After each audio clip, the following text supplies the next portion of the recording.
trifling friend indeed. Oh, she's a gold digger. Way over town that digs on me. Et ben voilà, je me suis encore plantée. Pourtant, j'aurais tellement voulu apprendre à jouer au basket, moi. Bon, vous me direz, rien n'est jamais perdu. D'ailleurs, ça vous dirait, vous, d'apprendre à jouer ?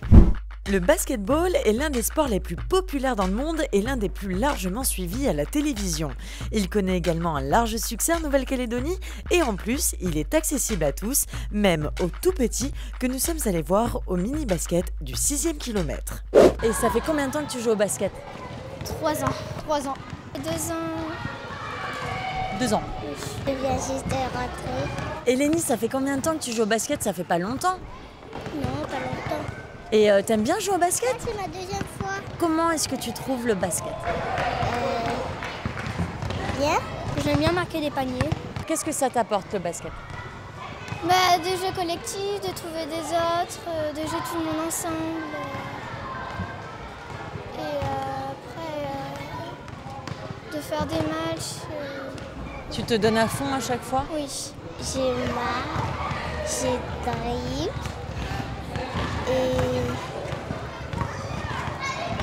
Et puis tu t'éclates, tu t'amuses. Oui. Mais depuis quand le mini-basket a-t-il été créé et dans quel but ? Les réponses avec Brigitte Delaveuve, présidente de la section basketball de la S6e. D'abord le mini-basket, on en a tous besoin parce que c'est l'avenir du club, c'est la relève du club. Donc il faut commencer par les écoles de basket et puis donner le plaisir aux enfants pour pouvoir les fidéliser par la suite, pour les emmener jusqu'aux catégories seniors. Donc on est obligé de passer par le mini-basket où là on a, ça commence à baby, poussin, benjamin, benjamine et j'ai oublié les mini-poussins. Voilà. À partir de 5 ans, on peut commencer le baby basket. Donc voilà, c'est plus du jeu sous forme ludique pour que les enfants prennent plaisir. Ensuite, on commence à attaquer les fondamentaux au niveau des poussins, poussines. Et pour après arriver au pré-collectif, beaucoup de notions, j'aide mon camarade, je passe à mon camarade, je ne suis pas tout seul, mais toujours prendre plaisir aussi. Mais pourrait-on voir un jour un de nos joueurs calédoniens jouer à l'international comme Michael Jordan ? Ou même Tony Parker ? Alors tout est possible, bien sûr. Notre but c'est de rechercher, de retrouver des éléments qui pourraient intégrer un de ces jours un centre de formation en France, pouvoir les envoyer. Mais c'est vrai que la France est quand même à quelques kilomètres d'ici, 24 heures d'avion, donc c'est pas toujours évident.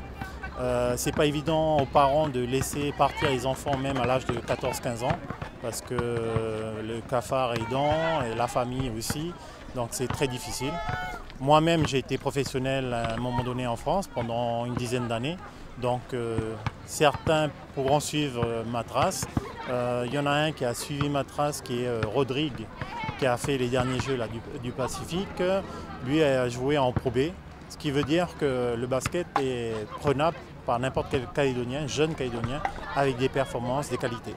Quel serait le chemin à suivre pour devenir professionnel dans le basket ? Alors le chemin à suivre, il faut déjà commencer très tôt le basket parce que plus on commence tôt et plus on acquiert des qualités, que ce soit technique et bien sûr physique.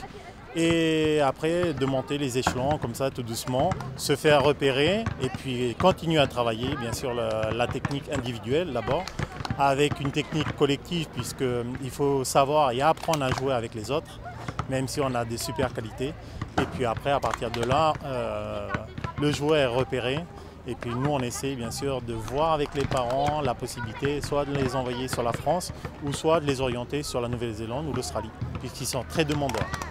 Une activité qui pourra peut-être donner à ces petits champions en herbe l'envie de concourir plus tard chez les plus grands. À ce propos, nous avons justement participé à un entraînement de la JS-VDT. Et là, ça ne rigole plus. On est carrément en pleine préparation des futurs championnats de Nouvelle-Calédonie. Ma première question, ce serait de savoir depuis combien de temps vous faites du basket ? Plus ou moins depuis que je suis né. D'accord. Moi, 16 ans. Sur. D'accord. Moi, depuis 92, la Dream Team. Après, vous calculez. Et du coup, est-ce que vous vivez du basket ? Ou est-ce que malheureusement, c'est pas possible en Nouvelle-Calédonie ? Non. C'est un loisir. C'est une passion, quoi, on va dire. Il y a aussi le truc de se retrouver avec les copains après le travail, de bien rigoler ensemble, d'oublier de laisser nos problèmes de côté aussi, s'il y en a. C'est quoi les qualités requises pour faire ce sport? Mis à part donc la taille qui ne compte pas vraiment, même si ça doit bien vous aider un peu vous deux quand même, faut l'avouer. La qualité, elle vient avec l'amour du jeu. Si on aime le jeu, après on est bon, on s'entraîne, on va voilà, comme là aux entraînements pour justement progresser et après ça vient tout seul. Après, c'est vrai que voilà, bien évidemment, la taille, la vitesse, la rapidité, la détente, puis avoir une bonne vision du jeu. C'est vrai que parfois, comme vous dites, même si vous êtes petite, après, comme on dit, on a toujours besoin d'un plus petit que soi, donc il se faufile, il regarde, il dribble, il est plus rapide, il a une meilleure qualité de jeu peut-être, puisqu'il est plus près du sol. Ouais, il faut de tout quoi. Faut de tout pour faire un monde.